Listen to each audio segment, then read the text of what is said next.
तो यूजीसी में ओबीसी कौन लाया? यूजीसी द्वारा कॉलेजों में समता कमेटी यानी इक्विटी कमेटी बनाए जाने के नियमों को लेकर प्रदर्शनों की लौ और तेज हो गई है। अगड़ी जातियों ने विरोध का झंडा बुलंद कर रखा है। बीजेपी के अंदर खाने से भी अब इसे लेकर विरोध की आवाज सुनाई देने लगी है। वहीं केंद्र सरकार की भी नजर पूरे मामले पर लगातार बनी हुई है, हालात बिगड़ने न पाए। लेकिन सवाल है कि यूजीसी का promotion of equity in higher education institutions regulation जो 13 साल पहले कानून बना था, फिर ऐसा क्या हुआ कि इस बार 13 जनवरी 2026 को इन नियमों में बदलाव के बाद बखेड़ा इतना बढ़ गया कि मामला अनशन, आंदोलन, मशाल जुलूस, पुतला जलाने और सरकार के मुखालफत करने वाले नारों तक पहुंच गया। बीजेपी के साथ दिखने वाले लोग भी क्यों विरोध करने लगे? क्या यूजीसी पर जारी बवाल के पीछे सिर्फ और सिर्फ ओबीसी वाला एंगल है? आज की सबसे बड़ी सवाल यही है। अगड़ी जाति से जुड़े लोग यही बात बार बार दोहरा रहे हैं। विरोध की ये चिंगारी धधक रही है प्रधानमंत्री नरेंद्र मोदी के संसदीय क्षेत्र वाराणसी में, जहां पर यूजीसी बिल को लेकर जो सवर्ण वर्ग से जुड़े जो लोग हैं, जो छात्र हैं, वो इस वक्त अनशन पर हैं।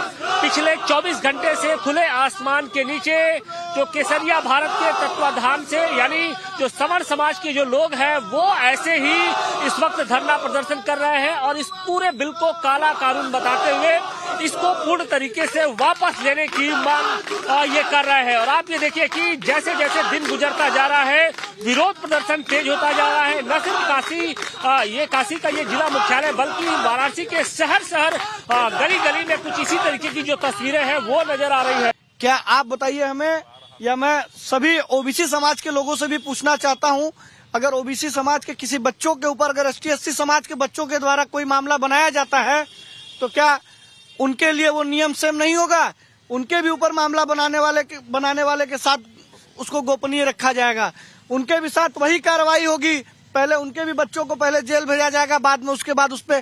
और आप जानते हैं कि ऐसे ही नॉर्मली समाज में जहां भी कहीं ST/SC एक्ट लगाया जा रहा है तो 80 से 85% फर्जी होता है। वाराणसी में अनशन पर बैठे लोगों की एक ही मांग है कि देश और समाज के हित में ये नियम वापस लिए जाएं जिसमें सवर्ण समाज या सामान्य वर्ग के साथ जाति की गई है। लेकिन सवाल वही है, ये ओबीसी वाला एंगल इस कहानी में, इस नियमन में कहां से आया? दरअसल 17 दिसंबर 2012 से यूजीसी से मान्यता प्राप्त सभी कॉलेज और यूनिवर्सिटीज में जातीय भेदभाव रोकने के लिए कुछ नियम लागू किए गए थे 2012 में। ये नियम सिर्फ सुझाव और जागरूकता के लिए बने थे। इनमें कोई सजा या अनिवार्यता नहीं हुआ करती थी। यूजीसी के इस रेगुलेशन के लागू हुए 3 साल 1 महीने के बाद यानी 17 जनवरी 2016 को हैदराबाद की सेंट्रल यूनिवर्सिटी से एक ऐसी खबर आती है जो कई महीनों तक सुर्खियों में रहती है। दलित छात्र रोहित वेमुला ने भेदभाव से तंग आकर सुसाइड कर ली और इसके बाद रोहित का सुसाइड नोट चर्चा में आ गया। ये महज एक खत नहीं, बल्कि इसके एक एक शब्द बेहद प्रभावशाली थे। आपको आज एक बार फिर रोहित वेमुला के उसी खत का अनुवाद दिखाते हैं। एक इंसान की कीमत उसकी पहचान एक वोट, एक संख्या, एक वस्तु तक सिमट कर रह गई है। कोई भी क्षेत्र हो, अध्ययन में, राजनीति में, मरने में, जीने में, कभी भी एक व्यक्ति को उसकी बुद्धिमत्ता से नहीं आंका गया। इस तरह का खत मैं पहली दफा लिख रहा हूं। आखिरी खत लिखने का ये मेरा पहला अनुभव है। अगर ये कदम सार्थक ना हो पाए तो मुझे माफ कीजिएगा। हो सकता है कि इस दुनिया, प्यार, दर्द, जिंदगी और मौत को समझ पाने में मैं गलत था। कोई जल्दी नहीं थी, लेकिन मैं हमेशा जल्दबाजी में रहता था। एक जिंदगी शुरू करने की हड़बड़ी में था। इसी क्षण में कुछ लोगों के लिए जिंदगी अभिशाप है। मेरा जन्म मेरे लिए एक घातक हादसा है। अपने बचपन के अकेलेपन से मैं कभी उबर नहीं सका। अतीत का एक क्षुद्र बच्चा। इस वक्त मैं आहत नहीं हूं, दुखी नहीं हूं, मैं बस खाली हो गया हूं। अपने लिए भी बेपरवाह। ये दुखद है और इसी वजह से मैं ऐसा कर रहा हूं। लोग मुझे कायर कह सकते हैं और जब मैं चला जाऊंगा तो स्वार्थी या मूर्ख भी समझ सकते हैं। उमा अन्ना, मुझे माफ कीजिएगा कि ऐसा करने के लिए मैं आपके कमरे का इस्तेमाल कर रहा हूं। अंबेडकर स्टूडेंट एसोसिएशन परिवार, माफ करना, मैं आप सबको निराश कर रहा हूं। आपने मुझे बेहद प्यार किया। मैं उज्जवल भविष्य के लिए ढेर सारी शुभकामनाएं दे रहा हूं। आखिरी बार के लिए जय भीम। रोहित वेमुला आज हम सबके बीच नहीं है। रोहित वेमुला तो अब हम सबके बीच नहीं रहे, लेकिन उनके इस आखिरी खत ने समाज को एक बार फिर सोचने पर मजबूर कर दिया कि वाकई कॉलेज और यूनिवर्सिटीज में दलित छात्रों के साथ बराबरी वाला व्यवहार नहीं होता है। जनवरी 2025 में रोहित के परिजनों की याचिका पर सुप्रीम कोर्ट ने यूजीसी को नए नियम बनाने का निर्देश दिया था। फरवरी 2025 में फीडबैक के लिए एक ड्राफ्ट जारी किया गया। संसद की एक संसदीय समिति ने ड्राफ्ट को 8 दिसंबर 2025 को केंद्र सरकार को सौंप दिया। 30 सदस्यों की संसदीय कमेटी में बीजेपी के 16, कांग्रेस के 4, समाजवादी पार्टी के 3, टीएमसी के 2, सीपीएम, एनसीपी, डीएमके, एनसीपी शरद गुट और आम आदमी पार्टी के एक सदस्य मेंबर थे, जबकि कमेटी के चेयरमैन कांग्रेस के दिग्विजय सिंह थे। संसदीय समिति ने कहा कि भेदभाव वाले नियमन की परिभाषा में ओबीसी को शामिल किया जाना चाहिए, यानी स्टैंडिंग कमेटी ने ओबीसी को इस नियमन में शामिल करने की बात की, जिसमें बीजेपी के भी 16 सांसद थे। दिग्विजय सिंह इसके चेयरमैन थे। 15 जनवरी 2026 से ये नियम यूजीसी ने सभी कॉलेज और यूनिवर्सिटीज में लागू कर दिए, यानी 2012 के यूजीसी रेगुलेशंस में ओबीसी वाला एंगल नहीं था और उस वक्त इसे लेकर किसी तरह का विवाद भी नहीं था।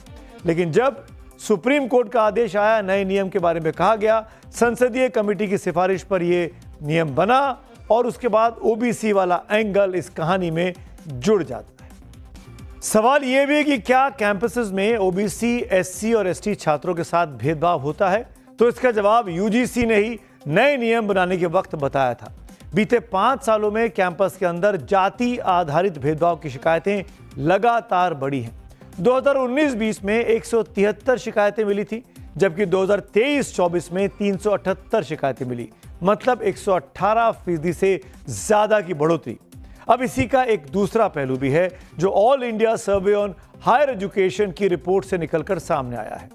2021-22 की रिपोर्ट के मुताबिक देश में कुल 12,002 कॉलेज यूनिवर्सिटीज में करीब 4 करोड़ 33 लाख स्टूडेंट पढ़ते हैं। जातीय भेदभाव की शिकायतें मिली 378। तो अगर इसको हम परसेंटेज में कन्वर्ट करें तो 0.0008% यानी 1% से भी बहुत कम। मनोज मुंतशिर शुक्ला 140 करोड़ हिंदुस्तानियों की बात कर रहे थे, जबकि बहुत बड़ा वर्ग है जो इस नियमों को रखना चाहता है, और वो वर्ग वाकई में बहुत बड़ा है, क्योंकि उसमें एससी, एसटी और ओबीसी शामिल हैं, जिनकी आबादी मोटे तौर पर राजनीतिक बयानबाजी में 80% के आसपास बताई जाती है। एक बात तो साफ है कि नए नियमों को लेकर सवर्ण समाज का बड़ा तबका में जबरदस्त तरीके से विरोध में इस वक्त सड़कों पर है। इस भ्रम को दूर देश के शिक्षा मंत्री धर्मेंद्र प्रधान ने दावा किया कि यूजीसी के नियम का गलत इस्तेमाल करने का अधिकार किसी को नहीं होगा। शिक्षा मंत्री के दावों पर सामान्य वर्ग के छात्र, सामान्य वर्ग जो प्रोटेस्ट कर रहा है, वो कितना भरोसा कर रहा है, ये लखनऊ से आई हमारी इस रिपोर्ट में देखिए। यूजीसी को लेकर लगातार लखनऊ में प्रदर्शन जारी है। इस समय जीपीओ पे छात्रों के द्वारा लगातार प्रदर्शन किया जा रहा है। शिक्षा मंत्री ने कहा था कि किसी तरह का भेदभाव नहीं होगा। अभी भी प्रदर्शन क्यों जारी है आप लोगों का? सबसे पहले तो यह क्लियर करना होगा कि जो राजपत्र जिस दिन से जारी होता है, नियम उसी दिन से लागू हो जाते हैं, ठीक है। तो ये उनके कहने से कुछ नहीं होने वाला है, इसको वास्तव में करने की जरूरत है। अगर इनको वास्तव में भेदभाव खत्म ही करना था तो उस प्रपत्र में राजपत्र में लिखना चाहिए, जबकि इन्होंने जाति के आधार पर छात्रों को बांटने का काम किया है। जो बार बार कहते हैं कि समता का संवर्धन हो, हालांकि समता का संवर्धन नहीं होने वाला है, जातियों के आधार पर छात्रों को बांटने का ही काम है, और इन सबका कोई मतलब नहीं है। नियम आ चुका है, राजपत्र आ चुका है, लागू हो चुका है, अब इसमें संशोधन की आवश्यकता है, मंत्रियों के किसी बयान की आवश्यकता नहीं। छात्र गुस्से में प्रोटेस्ट कर रहे हैं। 13 जनवरी वाले विवादित गैजेट को वापस लेने की मांग से कम में कुछ भी मंजूर नहीं है। कुछ यही हाल दिल्ली यूनिवर्सिटी के नॉर्थ कैंपस में भी अब दिखाई देने लगा है।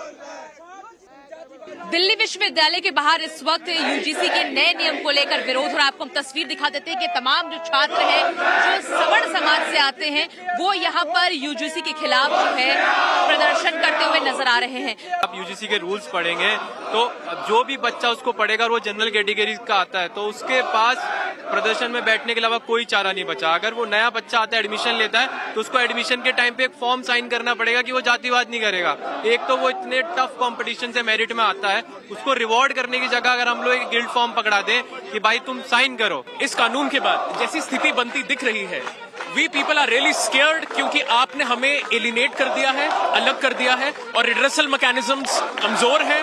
और आपने जो बिना किसी से पूछे, बिना किसी से बात किए, स्टूडेंट स्टेक होल्डर्स को बिना इन्वॉल्व किए आप कानून लेके आए हैं। अब हम प्रोटेस्ट कर रहे हैं क्योंकि जो गलत है वो गलत है। Modi ji is a very rational man and I hope he does the right thing. अगड़े समाज के छात्र नाराज हैं तो साधु समाज, संत समाज भी यूजीसी के इस नए नियम को लेकर अब मुखर हो गया है। जब हम छात्र जीवन में ही एक युवा हो रहे राष्ट्र के मन में जातिगत भेदभावना इस कदर भर देंगे जहां न्याय की आशा नहीं की जा सकती, झूठी शिकायतों पर किसी प्रकार की सजा का कोई प्रावधान न हो, ऐसी परिस्थितियों में सिर्फ यह अपराध कि वो उच्च जातियों में पैदा हुए हैं, यह उनका अपराध है, यह मान करके नियमावली बनाना कहां तक उचित है। सामान्य वर्ग के छात्र प्रोटेस्ट कर रहे हैं, लेकिन राजनीतिक पार्टियां क्या कर रही हैं? कांग्रेस और बीजेपी को अगर छोड़ दिया जाए तो तमाम राजनीतिक पार्टियों ने अब अपनी राय साफ करनी शुरू कर दी है। कल हमने कहा था कि पार्टियों ने चुप्पी साध रखी है, लेकिन आरजेडी के बाद समाजवादी पार्टी भी इस बिल के पक्ष में आ गई और सुभाषपा इसके पक्ष में है, चंद्रशेखर आजाद की पार्टी इस पक्ष में। और आज यूपी की एक और बड़ी पार्टी जो दलितों की सबसे बड़ी पार्टी मानी जाती रही एक वक्त में, बहुजन समाज पार्टी, आज उसकी चीफ मायावती ने सोशल मीडिया प्लेटफॉर्म एक्स पर एक पोस्ट किया है। ये पोस्ट उनके आपके सामने है, जिसमें उन्होंने नियमन का समर्थन कर दिया है। यूजीसी के नियमों का विरोध करने वाले लोगों को जातिवादी मानसिकता वाला बताया, साथ ही ओबीसी दलित तबके के लोगों से अपील भी की और उन्हें भड़काऊ और बिकाऊ नेताओं से सावधान रहने की नसीहत दी है। यूजीसी के नए नियम से जिस तरह समाज की अगड़ी जातियों का बड़ा तबका नाराज दिख रहा है, सड़कों पर है, उससे होने वाला सियासी नफा नुकसान का अंदाजा सरकार भी लगाने में अब लग गई है। अगर अब सूत्रों की बात करें तो सूत्रों के मुताबिक यूजीसी के नए नियमों को लेकर फैली आशंकाओं पर सरकार अब जल्द स्थिति स्पष्ट कर सकती है, जैसा कि हमारे सूत्र हमको बताते हैं। चूंकि मामला इस समय सुप्रीम कोर्ट में पेंडिंग हो गया है, ऐसे में सरकार कानूनी दायरे में रहते हुए अपना पक्ष सार्वजनिक रूप से स्पष्ट कर सकती है। बहुत जल्द मानना है सूत्रों का कि जांच प्रक्रिया को लेकर जो सवाल उठाए जा रहे हैं, उन्हें देखते हुए सरकार जल्द ही कोई एसओपी भी जारी कर सकती है। सुप्रीम कोर्ट में आज एक और नई याचिका दाखिल हो गई। यूपी के प्रतापगढ़ से पूर्व सांसद कुंवर हरिवंश सिंह ने नए नियमन को चुनौती दे दी है। सुप्रीम कोर्ट इन याचिकाओं पर ऐसा माना जा रहा है कि 2 फरवरी को सुनवाई कर सकता है। अब बढ़ते आज की अगली कहानी की ओर, जो आप सब ने अपने वोटिंग में पसंद की है। बिना स्नान विवादों के साथ आज माघ मेला छोड़कर स्वामी अभिव्यक्तेश्वरानंद वापस लौट गए। सियासत के बारे में कहा जाता है कि हर बात यहां पर सीधी नहीं कही जाती, कुछ बात इशारों में की जाती है, वो समझाई जाती है। जैसे कि देश के गृह मंत्री ने एक बयान दिया जिस पर आज दिन भर चर्चा हो रही है। सोशल मीडिया से लेकर सियासी गलियारों में उनके बयान पर लोग दिमागी घोड़े दौड़ा रहे हैं कि ये बयान किसके लिए है। सबसे पहले गृह मंत्री अमित शाह ने क्या कहा और क्यों इस पर इतना ज्यादा कंट्रोवर्सी खड़ी हो रही है, इसे जरा सुन लेते हैं। आजादी थया पछी सनातन धर्मना अनेक संप्रदायोना सौ अनुयायीओ राह जोता था कि एक एवी सरकार आवे जे आपड़ा सनातन धर्म ने महत्व आपी एना आधार पर देश चलाववानी अने अनेक तीर्थों उद्धार, बद्रीधाम, केदारनाथ, काशी विश्वनाथ, महाकाल अने वे सोमनाथ, आ बधा तीर्थों उद्धार आ 11 वर्ष में हाथ में लीधो। मने विश्वास है कि संतों आशीर्वाद थी हवे कोई दिवस सनातन धर्म अनुयायीओ निराश थाय एवं शासन आ देश में क्यारे नहीं आवे। ऐसी सरकार दोबारा नहीं आएगी जो सनातनियों का अपमान करे। अमित शाह ने यह बात कल शाम को गुजरात की राजधानी गांधीनगर में कही। स्वामीनारायण संप्रदाय की एक सभा को संबोधित करते हुए वो बात कर रहे थे। संतों की सभा में बोली है, बिना किसी लाग लपेट के कहा है, जो सरकार सनातनियों को निराश करेगी वो कभी सत्ता में वापस नहीं आएगी। इस खबर की, इस पूरे उनके भाषण की ये लाइन दिन भर आज सुर्खियों में रही। ये बयान ऐसे वक्त में आया जब प्रयागराज में शंकराचार्य अभिमुक्तेश्वरानंद बिना संगम स्नान किए वापस लौट गए और उनका संगम स्नान सिर्फ स्नान नहीं रहा, सम्मान, अपमान और सियासी घमासान का भी मुद्दा बीते करीब 10-12 दिनों से बना हुआ था। सियासत में शब्दों से अधिक उसकी टाइमिंग मायने रखती है।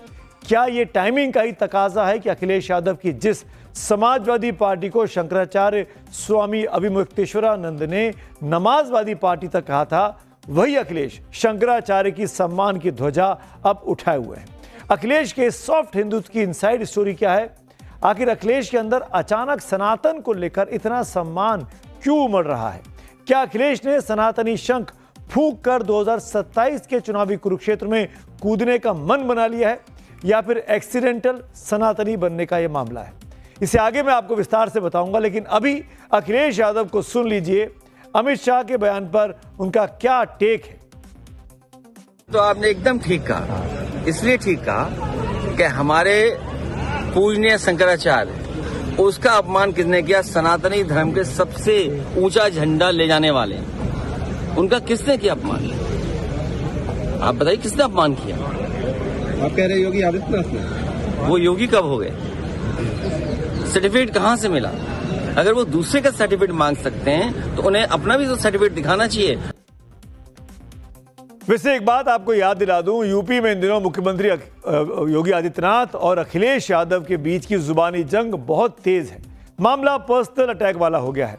आपको याद दिलाऊं, 12 बजे तक सोकर उठने वाला बबुआ बनाम जिनकी आंखें दिन भर बंद रहती हैं, ये राउंड अभी चल ही रहा था कि अखिलेश यादव को अमित शाह के बयान के बहाने योगी पर अटैक करने का एक और मौका